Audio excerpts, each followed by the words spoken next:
sampai hari ini memang Mahkamah Konstitusi belum mengumumkan, memberitahu kepada KSPSI Andi Gani AGN dan KSPI sebagai penggugat utama dua konfederasi ini kapan sidang akan dilanjutkan, karena MK masih memeriksa semua sidang gugatan yang terkait dengan pilkada. Informasi yang kami terima kemungkinan minggu depan atau minggu lusa, artinya 2 minggu dari sekarang, paling cepat minggu depan, paling lambat minggu lusa, 2 minggu dari sekarang, akan dilanjutkan sidang judicial review terhadap Undang-Undang Cipta Kerja nomor 11 2020. Di mana sidang itu akan memasuki namanya sidang pemeriksaan. Pemeriksaan saksi fakta yang pertama, dan yang kedua adalah pemeriksaan saksi ahli.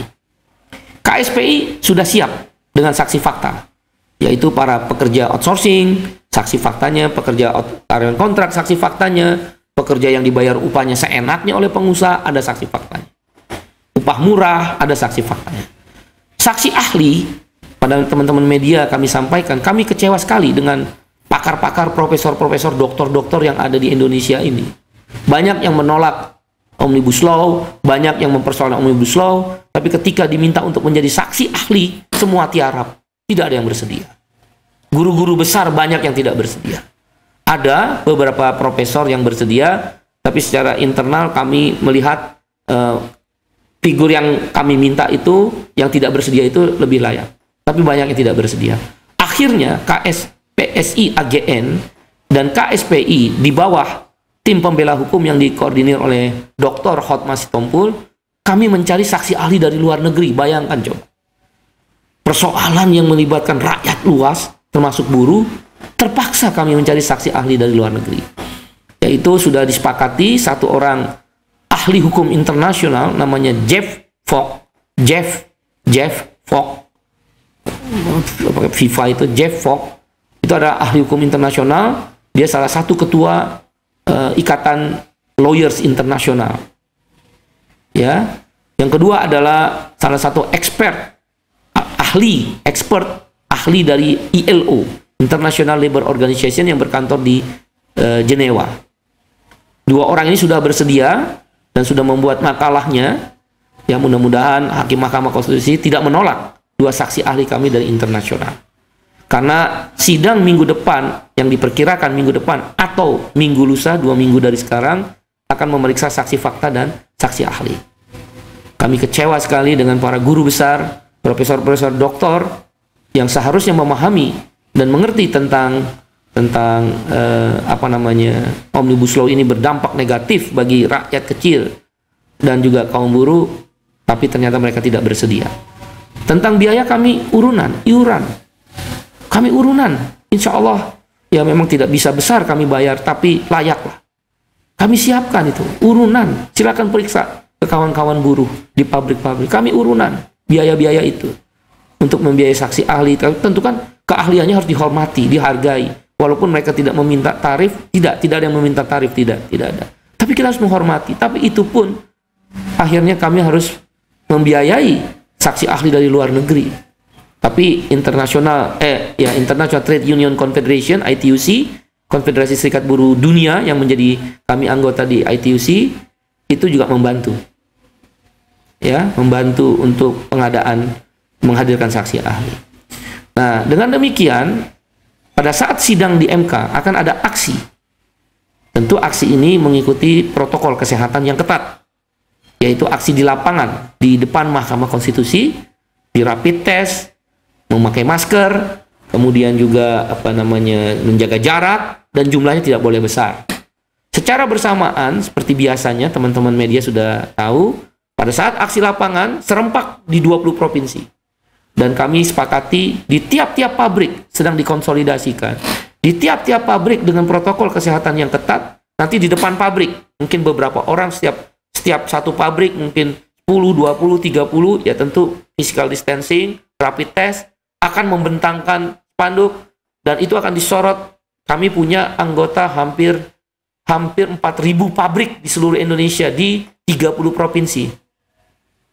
4.000 pabrik di 30 provinsi, lebih dari 300 kabupaten kota, KSPI ya, bergabung dengan KSPSI AGN.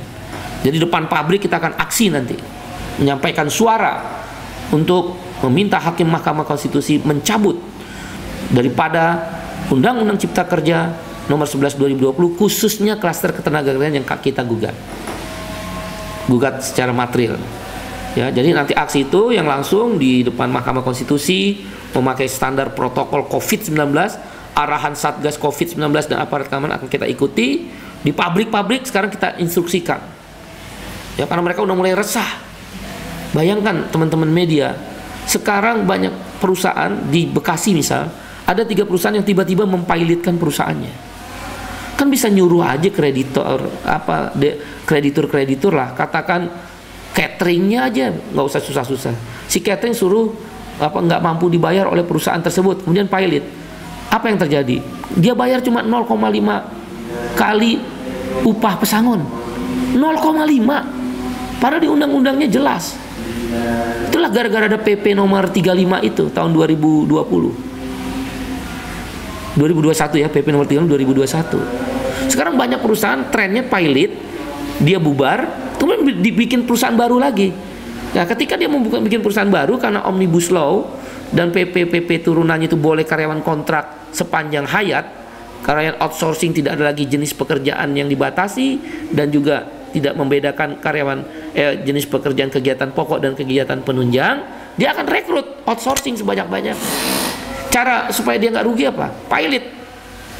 Kan nggak susah pilot di PN Niaga. Sekarang di Bekasi ada 3 trennya. Di Tangerang udah banyak sekali.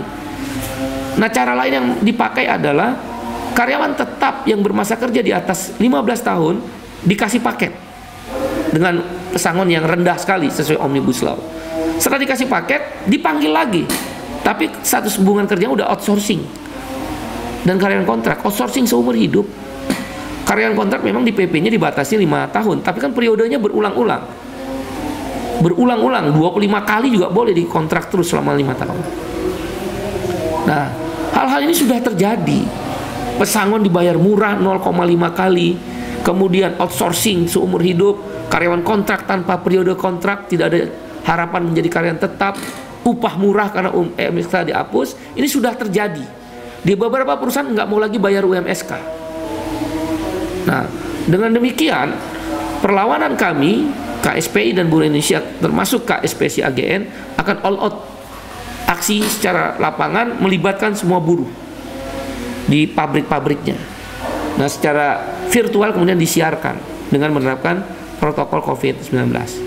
Dan internasional ITUC dan ILO sidang bulan Juni, nah ini informasi, sidang bulan Juni ILO 2021 ini kalau jadi ada ya, kan tahun lalu tidak ada sidang karena COVID-19. Kalau ada sidang bulan Juni ILO terbatas memang, kami akan bawa sebagai CFA namanya, Committee Freedom Association. Kita akan bawa ini kasus Omnibus Law adalah pelanggaran hak asasi dan pelanggaran terhadap labor right, hak-hak buruh, ke sidang ILO. Kebetulan saya lah ILO governing body, pengurus pusat ILO. Saya akan pidato meminta waktu melalui workers group agar diperkenankan menyampaikan, membawa kasus Omnibus Law ini dalam sidang ILO. Nah, nanti kita lihat keputusan ILO apa. Kira-kira itu perkembangannya. Aksi secara lapangan seluruh pabrik akan kita gerakkan, tapi protokol kesehatan yang ketat, Satgas COVID arahannya kita ikuti, termasuk yang di nasional, dan aksi virtualnya yang akan melibatkan mudah-mudahan ratusan ribu, bahkan mudah-mudahan kalau didukung, kami minta dukungan teman-teman media untuk memberitakan, jutaan orang bisa menonton live Facebook, Twitter dihidupkanlah, tolonglah. Kita menghadapi ancaman yang serius selain COVID-19, akan terjadi ledakan PHK, dan Omnibus Law dan PP turunannya membuat buruh makin terpuruk, miskin, tanpa kepastian kerja dengan sistem outsourcing dan jaminan sosial yang menipis.